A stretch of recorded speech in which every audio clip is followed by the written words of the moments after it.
Shalom, shalom frères et sœurs en Christ et bienvenue à la Rhapsodie de ce lundi 10 avril 2023.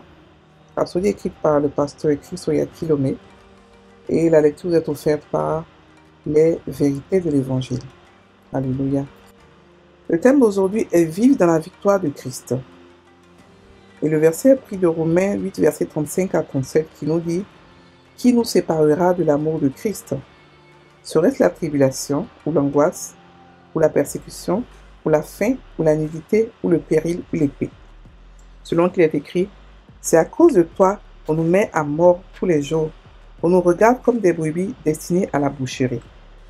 Mais dans toutes ces choses, nous sommes plus que vainqueurs, par celui qui nous a aimés. Alléluia. Parce que Christ nous dit, la vie peut être remplie d'adversité, mais la parole dit que vous êtes plus que vainqueurs par Christ.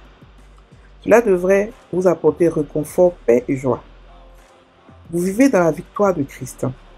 Il nous a assuré de la victoire par les crises, sur les crises et les défis, lorsqu'il a dit, dans Jean 7, verset 33, « Je vous ai dit ces choses afin que vous ayez la paix en moi. Vous aurez des tribulations dans le monde, mais prenez courage, j'ai vaincu le monde. » Alléluia. Et ensuite, dans 1 Jean 4, verset 4, il nous dit, « Vous, petits enfants, vous êtes de Dieu, et vous les avez vaincus, parce que celui qui est en vous est plus grand que celui qui est dans le monde. Vous avez été élevés au-dessus des influences corruptrices de ce monde. » Notre verset d'ouverture affirme clairement que ni la tribulation, ni la détresse, ni la persécution, ni la famine, ni la nudité, ni le péril, ni l'épée ne pourront vous séparer de l'amour de Dieu. Puis, il conclut en disant que vous êtes plus qu'un vainqueur. Être plus qu'un vainqueur signifie que vous avez vaincu en Christ avant la fondation du monde. Alléluia. Il n'y a plus rien à combattre ou à essayer de vaincre. Lorsqu'il est sorti du tombeau, comme vainqueur et champion, vous étiez en lui. Ne laissez pas les circonstances de la vie faire de vous une victime. Vous êtes né dans la vie victorieuse en Christ. C'est pour cela que dans 2 Corinthiens 2, verset 14, c'est écrit « Grâce soit rendue à Dieu qui nous fait triompher en Christ et qui répand par nous en tout lieu l'odeur de sa connaissance. » Fin de la Rhapsodie. Alléluia. La Rhapsodie d'aujourd'hui est très intéressante. Alors, le pasteur nous parle de la victoire de Christ. Et nous sommes quittés, il nous parle de vivre dans la victoire de Christ. Nous sommes quittés il n'y a pas longtemps, hier, aujourd'hui ou hier. Nous sommes dans la Pâque. La Pâque qui signifie le dépouillement de Satan. La Pâque qui signifie l'humiliation de Satan. La Pâque qui signifie la victoire de Christ, la victoire de Dieu. Et cette victoire, nous l'avons. Nous sommes ceux-là avec qui il est parti en enfer combattre Satan. Et nous avons eu la victoire. On va d'abord commencer par le verset d'ouverture qui nous dit « Il nous séparera de l'amour de Christ ». Ici, il nous explique que il nous fait la corrélation entre l'amour que Dieu a pour nous et la victoire et l'état que nous sommes, que nous avons. Il est impossible pour Dieu de nous aimer et que nous soyons encore dans les problèmes, nous soyons encore dans la défaite, dans l'échec. C'est impossible. Alors c'est pour ça qu'il nous explique que qui nous séparera de l'amour de Christ. C'est-à-dire qu'il nous a tellement aimé qu'il nous a transporté avec lui en enfer pour aller humilier Satan, pour aller le dépouiller. Et ensuite, il est sorti avec nous en victorieux. Il n'est pas sorti en pleurant, il est sorti en victorieux. Et cette victoire, nous l'avons. Il dit, qui nous séparera de l'amour de Christ? Serait-ce la tribulation ou l'angoisse, ou la persécution, ou la faim, ou la nudité, ou le pays, ou l'épée? Donc, comme j'ai dit, c'est pas Dieu qui donne les problèmes. Non. Le désert n'existe pas. C'est pas Dieu qui... Sinon, il n'avait pas dit que il nous sépare. Il pas donner quelque chose pour nous séparer de lui. Ce n'est pas lui qui donne tous ces problèmes, mais c'est le diable qui donne tout cela. Il nous dit que même quand les gens meurent, les gens sont en enfer, Dieu continue toujours de les aimer. C'est parce que l'amour de Dieu qui est tellement grand que son cœur a encore mal pour ceux qui sont en enfer. C'est pour ça qu'il faut qu'on prêche l'évangile. Parce qu'il nous aime tellement. Il dit que ni la tribulation, ni les... C'est-à-dire que tous les problèmes qu'on va avoir, il n'y a pas un problème qui montre que lui, Dieu, il ne nous aime pas. Il n'y a pas, ça n'existe pas. Donc parce qu'il nous a tellement aimés, avant les problèmes, donc il nous a rendu vainqueurs depuis la création du monde. Ça, il a dit plus que vainqueur. Ça veut dire que depuis que le monde a été créé, c'était déjà départ, c'était déjà fait. C'était déjà décidé qu'on était plus que vainqueurs. Plus que vainqueur, ça veut dire qu'on est au-dessus de Satan. Ça veut dire que la bataille n'a pas encore commencé, mais nous, on est déjà vainqueur. Ça veut dire que la victoire, elle est toujours, elle est absolue, elle est parfaite, et elle est toujours, pas une fois en passant, mais toujours. Et ensuite, il nous dit quoi? Il dit que, selon ce qu'il est écrit, c'est à cause de toi qu'on nous met à mort tous les jours, et qu'on nous regarde comme des brebis destinées à la boucherie. Frères et sœurs, on nous regarde comme des brebis. Ça ne veut pas dire qu'on est des brebis destinées à la boucherie. Il faudrait qu'on puisse comprendre. Ce verset a été mal interprété plusieurs fois. Pour dire, oh, c'est pas grave, de toutes les manières, on est comme des brebis destinées à la boucherie. Non, on n'est pas des brebis. Ils nous regardent comme. On ne voit pas notre image dans les yeux du diable, non. Notre image dans les yeux de qui? Les yeux de Dieu. Pas de Satan. Non, pas de Satan. Ils nous regardent comme des brebis. On n'est pas des victimes. Non, non, non, non. On n'est pas ceux-là qui font pitié, qui pleurent. Parce qu'on est né plus que vainqueur. On n'est pas né simplement vainqueur. On est né, c'est-à-dire que tout ce qui est né de Dieu triomphe du monde. Tout ce qui est né de Dieu triomphe. C'est-à-dire que tout ce que Dieu a créé et tout ce que la personne a accepté de devenir son enfant triomphe du monde. C'est-à-dire qu'on est tous des vainqueurs. Et on est même tous des plus que vainqueurs. Donc on n'est pas comme des brebis destinées à la bataille. On est regardé comme, mais on n'est pas des brebis. On est des lions qui rugissent, qui se défendent et qui attaquent aussi. Avant, on était dans le camp de Satan. Avant, on était dans les ténèbres. Il nous traumatisait. Maintenant, la peur a changé de camp. C'est nous qui le traumatisons. C'est nous qui lui faisons peur. Il faudrait que nous puissions comprendre que Satan n'a pas de puissance sur nous. Il sait que c'est nous qui savons, que c'est nous ceux qui pourrons le maîtriser dans ce monde. Personne d'autre ne peut le maîtriser à part nous. À part le chrétien, personne d'autre. Donc, il a peur de nous. Lui, il a peur de nous. Donc, nous qui savons qu'il a peur de nous, devons montrer notre influence, montrer notre puissance en le gardant là où il est, dans la peur. On est plus que vainqueur. Alléluia. Donc ici, le pasteur nous explique que la vie est remplie de difficultés. Oui. Elle est remplie de tout parce que le système de ce monde a été fait par Satan. Il a empoisonné ce monde. Ça ne veut pas dire que le monde ne nous appartient pas. Ça ne veut pas aussi dire que l'on va rester là à être des victimes. On n'est pas des victimes. On est des vainqueurs. Alléluia.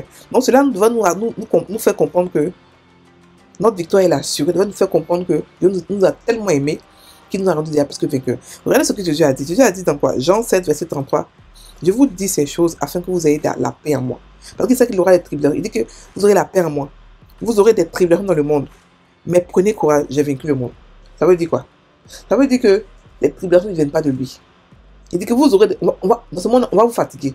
Mais sachez que vous avez déjà vaincu cela. Moi, j'ai vaincu le monde. Il disait ça au moment où il n'avait pas encore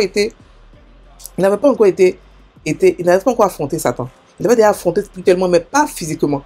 C'est pour montrer que Jésus était déjà au courant de sa victoire. Pourquoi? Parce qu'elle a été établie depuis la création du monde. Oui. Donc, il partait là-bas pour pouvoir réaliser la prophétie qui a été dite, pour pouvoir démontrer sa victoire. Parce que la foi se démontre. Pouvoir démontrer sa victoire. Il avait déjà les preuves comme quoi il était déjà victorieux. Il avait la preuve comme quoi et Dieu l'a déjà fait victorieux, plus que vainqueur. Maintenant, il fallait démontrer sa foi qu'il a vue. Donc, il est parti affronter Satan. Et lorsqu'il est parti, on était avec lui. Et on a affronté Satan. Donc, ça veut dire que nous, avant qui étions pressés par Satan, maintenant, on est devenu l'oppresseur. Maintenant, on est devenu ceux-là, on a eu le pouvoir sur lui. Il n'a plus le pouvoir sur nous, mais en plus maintenant, on est ceux-là qui ont le pouvoir sur lui. Donc il a dit quoi? J'ai vaincu le monde. Vous dites que ma victoire est à vous. N'ayez pas peur. Moi, Jésus, j'ai vaincu le monde et je vous donne ma victoire. Si moi j'ai pu vaincre le monde, ce que vous le pouvez aussi. Parce que ce qui est en vous est pareil comme ce qui est en moi. On a la même nature. Donc j'ai vaincu le monde, vous aussi vous avez vaincu le monde. Donc vous avez reçu la victoire par association. Vous n'avez rien fait pour mériter cette victoire-là. La victoire, comme vous n'avez rien fait, vous n'avez rien encore à faire. Donc, ce que vous avez à faire, c'est juste enjoy cette victoire. Marcher dedans, comprendre, être conscient de cela. Et cela vient par la méditation de la parole. Sans cela, vous ne serez pas conscient que vous êtes plus que vainqueur. Après, il a dit, vous, petits enfants, vous êtes de Dieu. Vous les avez vaincus parce que celui qui est en vous est plus grand que celui qui est dans le monde. C'est pour montrer que non seulement je vous ai donné ma victoire, mais ensuite, il y a quelqu'un qui est en vous, qui a toute la puissance du monde, qui est plus grand que Satan. Donc parce qu'il est en vous et qui vit en vous, votre victoire, elle est assurée. Elle n'est pas une fois en passant, elle n'est pas timide. Non, non, non, elle est tous les jours. Il n'y a pas d'échec. Parce que celui qui est en vous est plus grand que celui qui est dans le monde. Dieu habite en vous.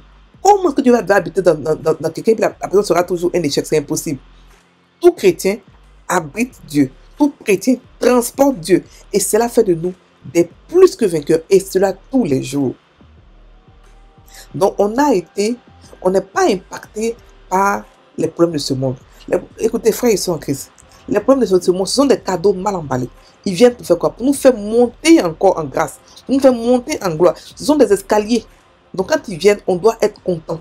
Parce qu'ils viennent tout le temps. Donc c'est mieux de commencer à être content.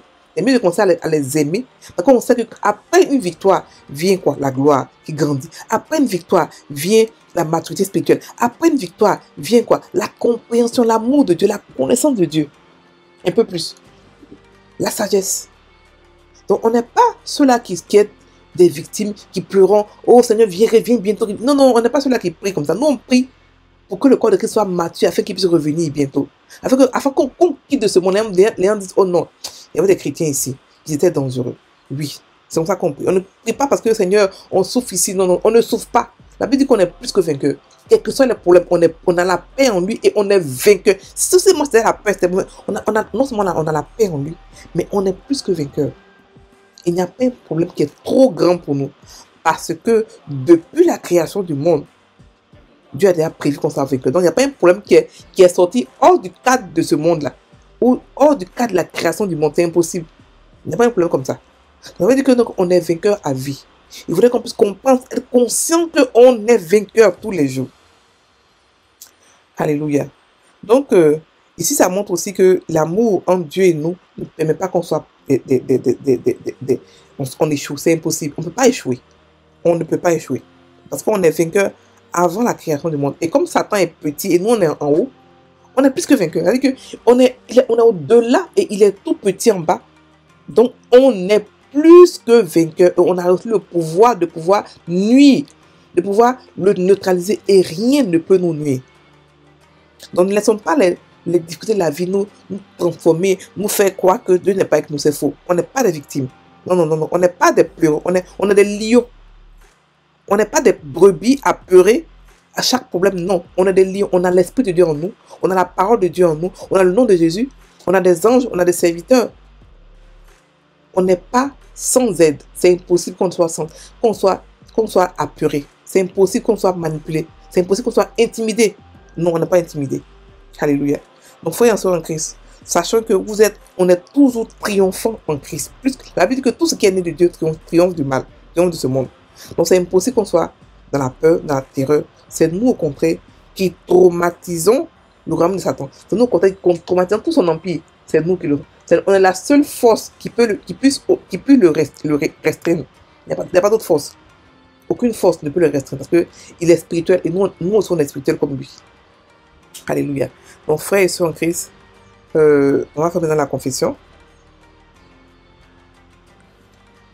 À présent, grâce soit rendue à Dieu qui me fait toujours triompher en Christ.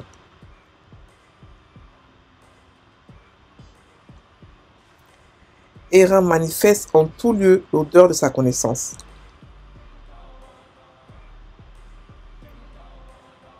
Merci pour ma vie victorieuse en Christ. Je vis dans le triomphe au-dessus des circonstances, dans un total accomplissement, dans la joie, la gloire et la domination. Au nom de Jésus. Amen. Frères et sœurs en Christ, passez une très bonne journée. Soyez bénis.